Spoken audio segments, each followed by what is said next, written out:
সোমবার শুভেন্দু অধিকারী বলেন এবার অ্যাকশন হবে, আর মঙ্গলবার তার একদিন পরেই রাজ্যে ফের ইডির অভিযান। এবার 100 দিনের কাজে দুর্নীতির তদন্ত। তৃণমূলের দাবি এর থেকেই স্পষ্ট বিজেপির রাজনৈতিক ফায়দার জন্যই ইডির মতো কেন্দ্রীয় এজেন্সিকে ব্যবহার করা হচ্ছে। এই তত্ত্ব অবশ্য মানতে নারাজ শুভেন্দু অধিকারী। ऑनरेबल एचएम का साथ जो डिस्कशन हुआ वो तो मैं बाहर बोलने वाला नहीं हूँ। वो तो आप आगे जो एक्शन होगा उसमें आपको दिखाई पड़ेगा। সোমবার দিল্লিতে দাঁড়িয়ে শুভেন্দু অধিকারীর হুঙ্কার, তারপরে মঙ্গলবার তৎপর ইডি। এদিন সকাল থেকে অভিযান। 100 দিনের কাজে দুর্নীতির তদন্তে রাজ্যের বিভিন্ন জায়গায় কেন্দ্রীয় এজেন্সির তল্লাশি। দিল্লিতে দাঁড়িয়ে বিরোধী দলনেতার অ্যাকশনের হুঁশিয়ারি, পরের দিনে আসরে ইডি। এই ক্রোনোলজি নিয়েই সরব তৃণমূল। তাদের অভিযোগ এর থেকেই স্পষ্ট বিজেপির কথা মতোই চলে কেন্দ্রীয় এজেন্সি। ইডি সিবিআই কে কাজে লাগিয়ে রাজনৈতিক ফায়দা তুলতে চাইছে গেরুয়া শিবির। এর আগেও বিভিন্ন সময়ে শুভেন্দু অধিকারীর বক্তব্যের পরেই কেন্দ্রীয় সংস্থার তৎপরতা দেখা গেছে। যেমন গত ডিসেম্বরের শেষের দিকে শেখ শাহজাহানের নাম করে হুমকি দেন শুভেন্দু।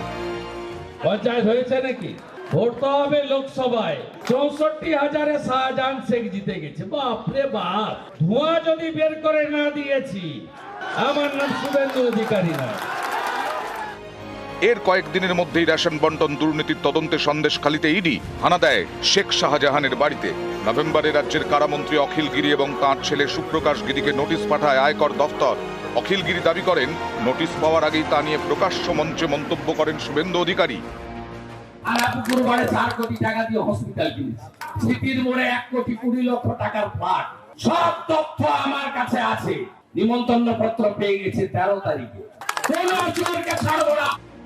রাজ্যে আবাস যোজনায় দুর্নীতির অভিযোগে বারবার সরব হয়েছে বিজেপি। পরিস্থিতি খতিয়ে দেখতে বাংলায় প্রতিনিধি দল পাঠায় কেন্দ্র। এক্ষেত্রেও বিরোধী দলনেতার হুঙ্কারের পর কেন্দ্রীয় দল রাজ্যে আসে। দুটো টিম এসেছিল মালদা, পূর্ব মেদিনীপুরে। আমাদের অভিযোগ প্রমাণ হয়ে গেছে। আরো 10টা জেলাতে 5টা টিম আসছে, যারা আবাস যোজনার তল্লাশি এবং বেআইনি কাজ রোখার জন্য। দিল্লি যান শুভেন্দু অধিকারী, দেখা করেন কেন্দ্রীয় স্বরাষ্ট্রমন্ত্রী এবং কেন্দ্রীয় অর্থমন্ত্রীর সঙ্গে। তারপরেই তাঁর মুখে অ্যাকশনের হুঁশিয়ারি। ऑनरेबल एचएम का साथ जो डिस्कशन हुआ वो तो मैं बाहर बोलने वाला नहीं हूँ। वो तो आप आगे जो एक्शन होगा उसमें आपको दिखाई पड़ेगा। দুর্নীতির তদন্ত হবে, দায়িত্বপ্রাপ্ত সংস্থা তদন্ত তল্লাশি করবে। কিন্তু বিরোধী দলনেতার হুঁশিয়ারির পরেই কেন্দ্রীয় এজেন্সির এমন তৎপরতা দেখা যায় কেন, প্রশ্ন তুলছে তৃণমূল। বদলার মনোভাব রয়েছে। দিল্লিতে meeting, Suvendu Adhikari R E D অভিযান, এই ক্রোনোলজিটা বুঝে নিতে হবে। প্রধানমন্ত্রী on the floor of the Lok Sabha তিনি বলেছেন এজেন্সির উপরে আমাদের কোনো হস্তক্ষেপ নেই, ইন্টারফেয়ার করি না। আর আমার যদি এতই প্রভাব থাকতো তাহলে আমি জনস্বার্থের মামলা হাইকোর্টে করতাম না। নিউজ 18 বাংলা।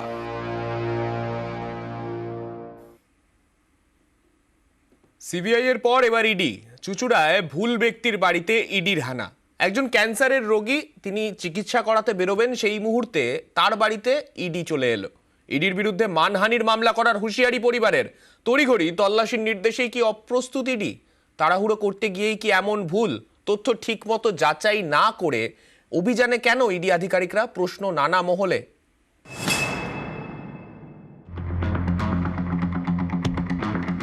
দুই ব্যক্তির একই নাম, তাতেই বিভ্রান্ত কেন্দ্রীয় এজেন্সি ইডি। মঙ্গলবার সকাল সকাল ভুল বাড়িতে রেড। চুঁচুড়ার ময়নাডাঙ্গার বাসিন্দা সন্দীপ সাধু খাঁ, পেশায় ব্যবসায়ী, ক্যান্সারে আক্রান্ত। এদিন সকালে তার বাড়িতে হাজির ইডির টিম। সন্দীপ সাধু খাঁ এবং তার বাড়ির লোকজন তো আকাশ থেকে পড়েন। একই সন্দীপ ক্যান্সারে আক্রান্ত, সবাই তাকে নিয়ে চিন্তায়। এর মধ্যে হঠাৎ বাড়িতে ইডি। খবর ছড়াতেই লোকজন ভিড় করতে শুরু করেন। উদ্বেগে কাটাতে থাকেন পরিজনরা। এভাবেই কেটে যায় প্রায় আধ ঘন্টা। তারপর ইডি আধিকারিকরা বুঝতে পারেন ভুল বাড়িতে গিয়েছেন। তখন তারা ফিরে যান।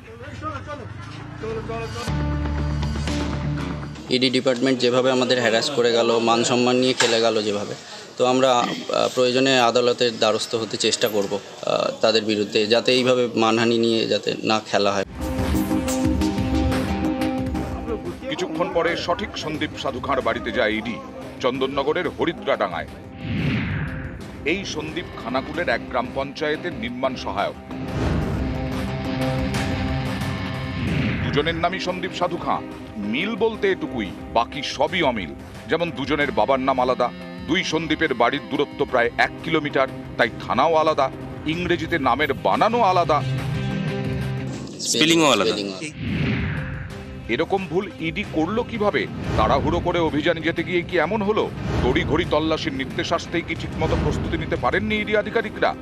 যার বাড়িতে যায় তার নাম থাকলে হবে না, তার বাবার নাম এবং সেই বাবার নামের সাথে অ্যাড্রেস প্লাস আশেপাশে বাড়ির লোকেদের একটু জিজ্ঞাসা করতে হয় এই সেই ব্যক্তি কিনা। যদি নাম ভুল হয়ে থাকে এটা কিন্তু একটা গর্হিত কাজ। রাজ্যে দুর্নীতির অভিযোগে বারবার কেন্দ্রীয় সংস্থাকে দিয়ে তদন্তের দাবি করে বিজেপি। সেই বিজেপির শীর্ষ নেতাও ইডির এরকম ভুলের সমালোচনা করেছেন। তা যদি হয়ে থাকে তার নিঃসন্দেহে ভুল কাজ হয়েছে, এটা হওয়া উচিত নয়। এত চোর একই নামের ভুল, সেই জন্য হয়তো ভুল করেছে। আর ভুল করাটা ঠিক না, ইনফরমেশন নিয়ে যাওয়া উচিত, নাহলে ওরাও যেমন ভুল প্রমাণিত হবে। টাকা নেই, পয়সা নেই, যাচ্ছে, এটা নিঃসন্দেহে ক্ষমা চাওয়া উচিত ওদের। মাস 2 আগেও এরকমই ঘটেছিল। সেবার ভুল বাড়িতে গিয়েছিল সিবিআই। নিয়োগ দুর্নীতির তদন্তে কোচবিহারে ভুল ব্যক্তির বাড়িতে যান কেন্দ্রীয় গোয়েন্দারা। ডিএলএড কলেজের মালিক সজল করের বদলে দিনহাটার তৃণমূল নেতা সজল সরকারের বাড়িতে হানা দেয় সিবিআই। কোচবিহারের পর হুগলি, আবারও ভুল বাড়িতে হানা। এবার ভুল ঠিকানায় রেড ইডির। নিউজ 18 বাংলা।